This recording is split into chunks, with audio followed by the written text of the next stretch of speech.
2024 நடைபெற்று முடிந்த நாடாளுமன்ற தேர்தலில் விருதுநகர் தொகுதியில் ஜூன் 4 முரசு கொட்டுமா என்று தேர்தலுக்கு பிறகு நடத்தப்பட்ட கள ஆய்வினை மிக சுருக்கமாக பார்ப்போம். விருதுநகர் நாடாளுமன்ற தொகுதி 6 சட்டமன்ற தொகுதிகளை உள்ளடக்கியது.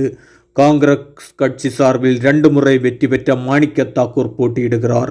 தேமுதிக சார்பில் கேப்டன் விஜயகாந்த் மகன் விஜய் பிரபாகர் போட்டியிடுகிறார். நாம் தமிழர் கட்சி சார்பாக கௌசிக் மற்றும் பிஜேபி சார்பாக ராதிகா சரத்குமார். என்றாலும் இத்தொகுதியில் மும்முனை போட்டிதான் நடைபெறுகிறது. இத்தொகுதியில் மொத்த வாக்காளர்கள் 15,1944 வாக்காளர்கள் உள்ளார்கள். வாக்கெடுப்பு முடிவில் 70.17% வாக்குகள் பதிவாகியிருக்கிறது.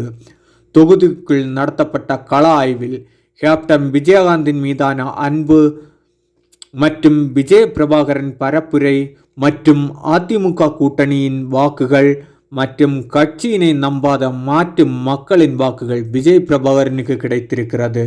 அடுத்து மாணிக் தாக்கூருக்கு தொகுதி மக்களிடையே போன தேர்தலை விட செல்வாக்கு குறைந்திருப்பதாக சொல்கிறார்கள்.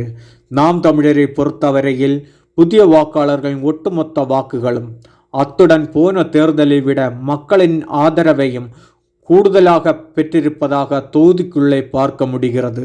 அடுத்து ராதிகா சரத்குமார்.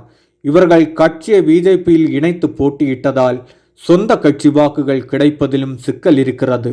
ஆக மொத்தத்தில் பார்த்தால் விஜய் பிரபாகரனுக்கும் மாணிக் தாக்கூருக்கும் மிக கடும் போட்டி நிலவுகிறது.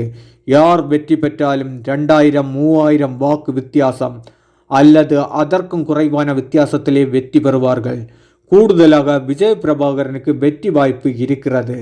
இருந்தாலும் ஜூன் 4 வரை பொறுத்திருந்து பார்ப்போம் முரசு கொட்டுமா என்றே.